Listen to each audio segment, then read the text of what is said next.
Iran ने आज Donald Trump के एक और शांति प्रस्ताव का अपना जवाब भेज दिया है। संक्षेप में ट्रंप कहते हैं कि ईरान शांति समझौते के लिए गिड़गिड़ा रहा है, जबकि ईरान का मानना है कि इसकी जरूरत ट्रंप को ज्यादा है। ईरान ने कहा कि सर्वोच्च नेता मुजतबा खामेनेई ने देश की परमाणु और मिसाइल क्षमताओं की रक्षा का वादा किया है, जिन्हें अमेरिकी राष्ट्रपति ट्रंप सीमित करना चाहते हैं। खामनेई ने धमकी दी कि वे अमेरिका पर विनाशकारी हमला कर सकते हैं, लेकिन कूटनीति अब भी जारी है और दोनों पक्ष शांति योजना के मसौदों का आदान प्रदान कर रहे हैं। साथ ही न सिर्फ ईरान बल्कि अमेरिकी मीडिया ने भी अमेरिका के रक्षा मंत्री पीट हेग्सेथ के इस युद्ध की लागत संबंधी बयान पर सवाल उठाए हैं और वे दावा करते हैं कि ये राशि कम से कम 2 गुना ज्यादा है जितना कि पहले बताया गया था। मेरा नाम एलेक्से पीची है। आइए इस विषय पर चर्चा करें। शुरू करने से पहले चैनल को सब्सक्राइब करें, एपिसोड को लाइक करें और कमेंट्स में राय लिखें। साथ ही टेलीग्राम चैनल पीची न्यूज को सब्सक्राइब करें, लिंक वीडियो डिस्क्रिप्शन में है, वहां ताजा खबरें तुरंत मिलती हैं। ईरान ने युद्ध समाप्ति योजना के मसौदे पर अमेरिका के हालिया संशोधनों का जवाब पेश किया है। ईरान की प्रतिक्रिया दर्शाती है कि कूटनीति अभी पूरी तरह ठंडी नहीं हुई और ये सब उस समय हो रहा है जब अमेरिका के राष्ट्रपति डोनाल्ड ट्रंप नौसैनिक नाकाबंदी बनाए हुए हैं और ईरान के खिलाफ नए सैन्य कदमों पर विचार कर रहे हैं, जिन्हें हमने आपके साथ वैसे इसी यूट्यूब चैनल पर एक अलग एपिसोड में कल ही चर्चा की थी। संक्षेप में आपको मामले की जानकारी देता हूं। पिछले सप्ताहांत ईरान ने संयुक्त राज्य अमेरिका को हार्मुज जलडमरू मध्य को फिर से खोलने और युद्ध समाप्त करने का प्रस्ताव दिया, यानी मूल रूप से ऐसा शांति समझौता करना। लेकिन ईरान ने परमाणु वार्ताओं को बाद के चरण के लिए टालने का प्रस्ताव दिया, यानी असल में उसी बिंदु पर लौटना जहां से ये युद्ध शुरू हुआ था। सोमवार को व्हाइट हाउस के विशेष दूत स्टीवन विटकोव ने उन संशोधनों की सूची भेजी जिनका उद्देश्य परमाणु मुद्दे को भविष्य के शांति समझौते के मसौदा पाठ में वापस लाना था। ये उन्हीं संदेशों में से एक है। संशोधन में मांग थी कि ईरान अपने बमबारी हुए परमाणु स्थलों से संवर्धित यूरेनियम निकालने की कोशिश भी ना करे और वहां कोई गतिविधि फिर से शुरू ना करे जब तक वार्ताएं जारी है। और इसी पृष्ठभूमि में ट्रंप ने कहा, उद्धरण, मेरे अलावा और कुछ गिने चुने लोगों को छोड़कर किसी को नहीं पता कि वार्ताओं में क्या बात हो रही है। वे बहुत बहुत डील करना चाहते हैं। हमारे पास एक समस्या है, क्योंकि किसी को ठीक से नहीं पता कि ईरान में कौन नेतृत्व कर रहा है, नेता। ये एक छोटी सी समस्या है। जवाब में ईरानी कहते हैं कि दरअसल ट्रंप ही हैं जिन्हें डील की बेहद जरूरत है, जबकि ईरानी कुछ महीने और इंतजार कर सकते हैं। यकीनन मैं बताना चाहूंगा कि गुरुवार दोपहर ट्रंप ने अपनी राष्ट्रीय सुरक्षा टीम के साथ ईरान पर एक बैठक की, जो व्हाइट हाउस के सिचुएशन रूम में लगभग 45 मिनट तक चली।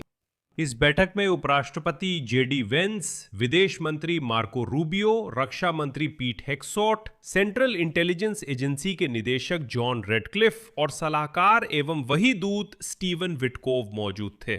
वहीं अमेरिकी सेंट्रल कमांड के कमांडर एडमिरल ब्रैड कूपर और संयुक्त चीफ्स ऑफ स्टाफ के अध्यक्ष जनरल डैन केन ने ट्रंप और उनकी टीम को ईरान के खिलाफ संभावित सैन्य कार्रवाई की नई योजनाओं के बारे में जानकारी दी। फिर से इन योजनाओं के बारे में, ताकि खुद को ना दोहराऊं, हमने कल इसी यूट्यूब चैनल पर चर्चा की थी। अगर आपने इसे नहीं देखा तो चैनल पर जाएं और जरूर देखें। ईरान की प्रतिक्रिया क्या होगी ये स्पष्ट नहीं है, लेकिन सार्वजनिक रूप से वो दोस्ताना संकेत नहीं दे रहा है। ईरान के सर्वोच्च नेता मुजतबा खामनेई ने एक संदेश में अपने देश की परमाणु और मिसाइल क्षमताओं की रक्षा का वादा किया, जिन्हें अमेरिका के राष्ट्रपति डोनाल्ड ट्रंप सीमित करना चाहते हैं। अब मैं मुजतबा खामनेई के बयान से एक उद्धरण पेश करूंगा, जिसे ईरानी मीडिया ने प्रसारित किया है। उद्धरण, 90 मिलियन गर्वित और ईमानदार ईरानी, चाहे वे देश के भीतर हों या बाहर, ईरान की सभी आध्यात्मिक, मानवीय, वैज्ञानिक, औद्योगिक और तकनीकी क्षमताओं को नैनो टेक्नोलॉजी और बायोटेक्नोलॉजी से लेकर परमाणु और मिसाइल क्षमता तक राष्ट्रीय संपत्ति मानते हैं। तो इसका मतलब है कि ईरानी लोग ये सब देने को तैयार नहीं हैं।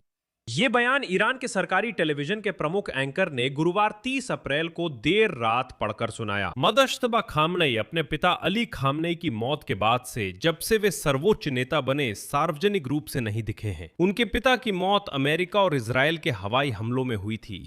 मीडिया ने खामनेई जूनियर के घायल होने की आशंका जताई, लेकिन तेहरान ने इनकार किया।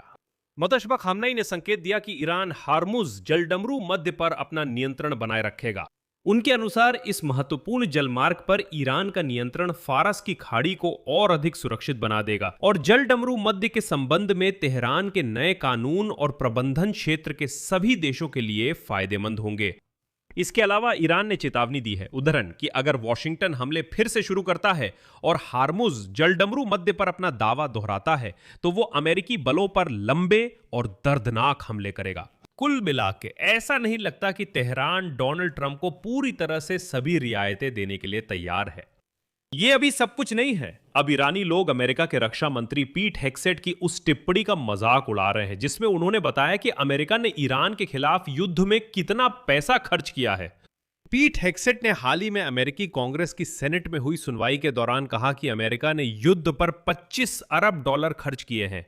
ईरानियों ने कहा कि असल राशि 4 गुना अधिक है और इसमें आम लोगों का नुकसान शामिल नहीं है। उदाहरण के लिए अमेरिकियों को पेट्रोल की कीमतें रिकॉर्ड स्तर तक बढ़ जाने के कारण नुकसान उठाना पड़ा है। आखिरी बार ऐसी कीमतें जुलाई 2022 में देखी गई थीं, जब रूस ने यूक्रेन के खिलाफ पूर्ण पैमाने पर युद्ध छेड़ा था। अब वहां इनकी कीमतें 4.3 डॉलर प्रति गैलन है, कुछ जगहों पर तो इससे भी ज्यादा हैं। लेकिन अगर ईरानी लोग जाहिर कारणों से इस आंकड़े को बढ़ा चढ़ाकर बताएंगे तो अमेरिकी मीडिया असली आंकड़ों की गणना करता है, क्योंकि बात उनके टैक्स की है। और यहां अमेरिकी अधिकारियों के अनुसार जो आंतरिक आकलनों पर आधारित हैं, अमेरिका ने ईरान के खिलाफ युद्ध में कम से कम 50 अरब डॉलर खर्च किए हैं। यह पेंटागन आधिकारिक तौर पर जितना मानता है उससे लगभग दुगना है। इसका खुलासा सीबीएस न्यूज ने किया और अब चैनल के सूत्रों के अनुसार 25 अरब डॉलर की राशि में क्षतिग्रस्त और नष्ट किए गए सैन्य उपकरण, साथ ही सैन्य और मध्य पूर्व में अमेरिकी ठिकानों को हुए नुकसान को शामिल नहीं किया गया है। सबसे ज्यादा पैसा गोला बारूद पर खर्च हो रहा है, जिसे फिर भरना जरूरी है। इसके अलावा अमेरिकी सेना ने कम से कम 24 MQ-9 रीपर टोही और स्ट्राइड ड्रोन खो दिए हैं, जिनकी कीमत प्रत्येक की $30 मिलियन है। यानी ये पहले ही कम से कम $720 मिलियन है। साथ ही ध्यान दें कि वहां विमानन को नुकसान पहुंचा, विमान गिराए गए, हेलीकॉप्टर गिराए गए, सैन्य अड्डे और सऊदी अरब में एयरबेस पर हमले हुए वगैरह। साथ ही अतिरिक्त खर्च ईंधन, बलों की तैनाती और सैन्य ढांचे की स्थापना से जुड़े हैं। और अब सेनेटर डेमोक्रेट क्रिस कून्स ने भी कहा कि 25 अरब डॉलर का अनुमान स्पष्ट रूप से कम है और इसमें क्षेत्र में 2 महीनों तक सैनिकों की तैनाती का खर्च शामिल नहीं है।